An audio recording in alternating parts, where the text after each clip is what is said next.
और अज के पुत्र हुए दशरथ। दशरथ जी की 3 रानियां, कौशल्या, कैकेयी और सुमित्रा। लेकिन दशरथ जी के कोई पुत्र नहीं थे। तब उन्होंने पुत्रेष्टि यज्ञ किया, जिसमें अग्निदेव चरु लेकर प्रकट हुए, तीनों रानियों में बांटा, जिससे तीनों रानियां गर्भवती हुई। चैत्र मास आया, शुक्ल पक्ष आया, 9वीं तिथि आई और अभिजित मुहूर्त आया। और उसी अभिजित मुहूर्त में परात्पर प्रभु श्री राम कौशल्या जी के गर्भ से अवतरित हुए। भय प्रकटे कृपाला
भगवान ने चतुर्व्यूह रूप में अवतरित हुए।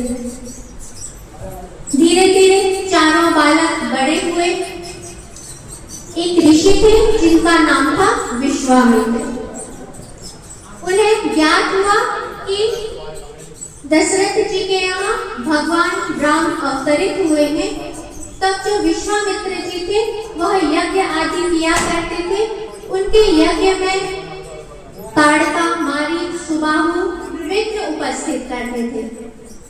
अब जैसे ही उन्हें ज्ञात हुआ कि भगवान राम का अवतरण हुआ है, तब वह दशरथ जी के पास में राम और लक्ष्मण की याचना के लिए गए, लेकिन दशरथ जी ने मना किया। फिर विश्वामित्र जी ने, वशिष्ठ जी ने कहा कि आप राम और लक्ष्मण को इन्हें दे दीजिए।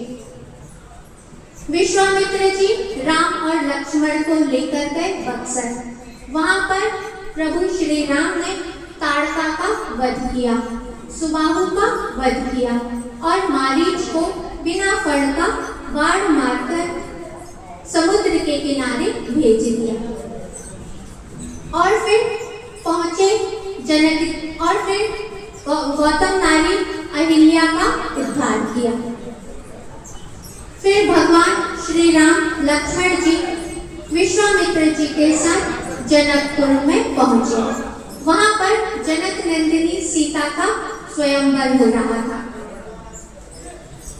वहां पर प्रातः जब प्रभु श्री राम अपने गुरु के लिए पुष्पों का चयन करने गए, तब उस पुष्प वाटिका में परात्पर प्रभु श्री राम का और जनक नंदिनी सीता जी का दिव्य मिलन हुआ।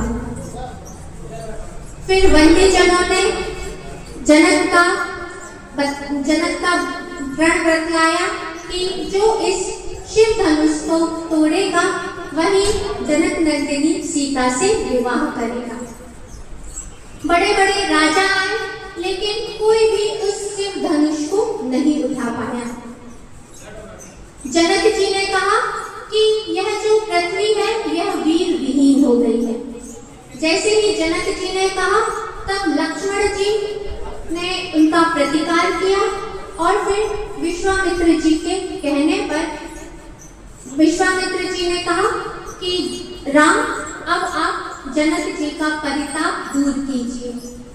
तब भगवान श्री राम ने धनुष का भंजन किया। जनक नंदिनी सीता ने भगवान के गले में वरमाला डाला। जनकपुर से दूत गए अवध में। दशरथ जी बारात लेकर आए और राम, लक्ष्मण, भरत, शत्रुघ्न चारों भाइयों का विवाह हुआ। बारात लौटकर अवध में आई। दशरथ जी ने भगवान राम को राजा बनाना चाहा। तब देवताओं ने मंथरा की बुद्धि को विकृत किया। फिर मंथरा ने कैकेयी की बुद्धि को विकृत किया कि यदि राम राजा बन जाएंगे तो भगवान राम का जन्म का जो प्रयोजन है वह पूर्ण नहीं होगा।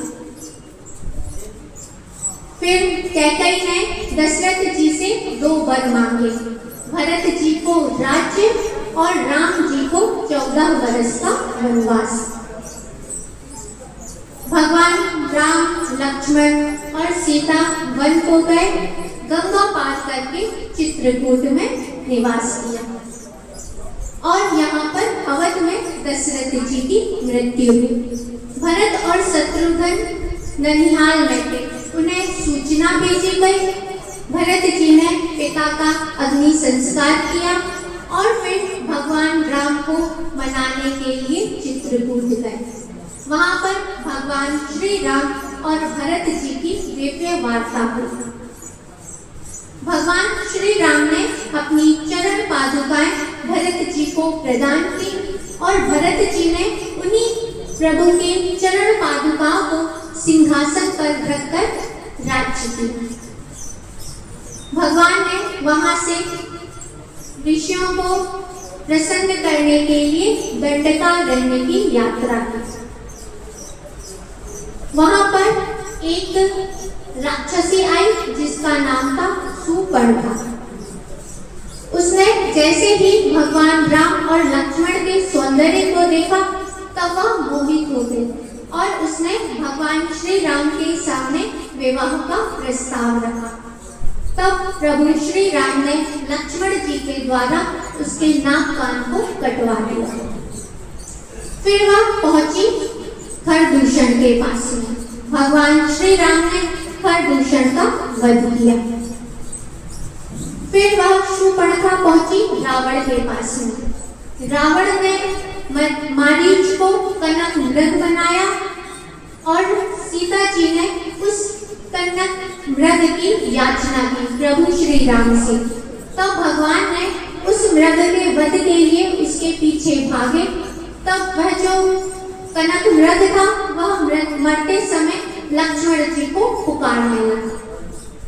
सीता जी को जैसे ही शब्द सुनाई पड़े तब सीता जी ने कटु वचन का उपयोग किया।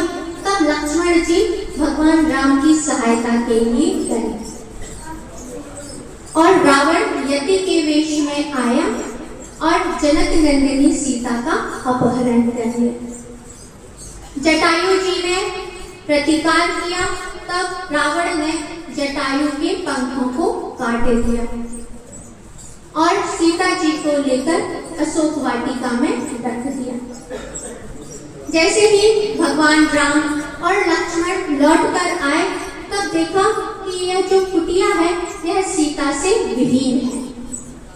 अब प्रभु श्री राम और लक्ष्मण जी सीता जी की खोज करने लगे। वहां खोजते खोजते जटायु जी के पास में पहुंचे। जटायु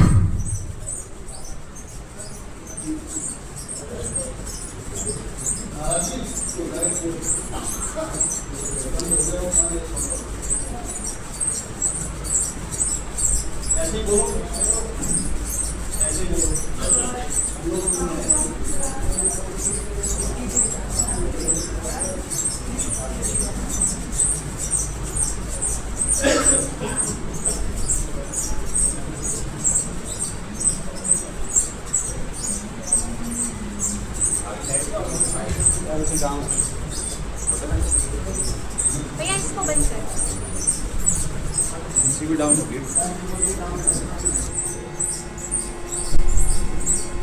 जटायु जी से ज्ञात हुआ भगवान श्री राम को कि रावण ने सीता जी का अपहरण कर लिया और फिर जटायु की मृत्यु हुई। भगवान ने उनका अंतिम संस्कार किया और फिर शबरी के आश्रम में पहुंचे।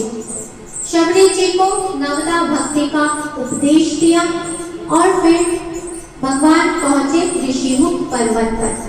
वहां पर उनकी मित्रता सुग्रीव के साथ में हुई। फिर भगवान श्री राम ने बाली का वध किया और वानरों की सेना को भेजा सीता के अन्वेषण के लिए। हनुमंत लाल जी 7 योजन पार करके समुद्र को पार करके पहुंचे लंका में और वहां पर प्रभु श्री राम का संदेश दिया। माता सीता को लंका का दहन किया और लौटकर प्रभु श्री राम के पास में आए और सूचना दी। भगवान ने नल नील के माध्यम से समुद्र में सेतु का निर्माण किया और लंका पहुंचकर रावण आदि सभी दुष्टों का वध किया। विभीषण जी को राज्य सौंपा और लौटकर अवध में आए। वहां पर राम जी का राज्याभिषेक हुआ और प्रभु श्री राम ने 13,000 वर्षों तक अखंड अग्निहोत्र करते हुए राज्य पर शासन किया और फिर संपूर्ण अवधवासियों के साथ साकेत धाम की यात्रा की। जो इस पावन चरित्र का श्रवण करता है वह समस्त कर्मों से छूटकर प्रभु श्री राम के साकेत धाम की यात्रा करता है।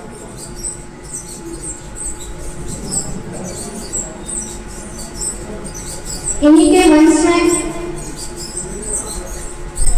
अब एक अध्याय में मिनि के वंश का वर्णन है। अब हम लोग चंद्रवंश का श्रवण करेंगे।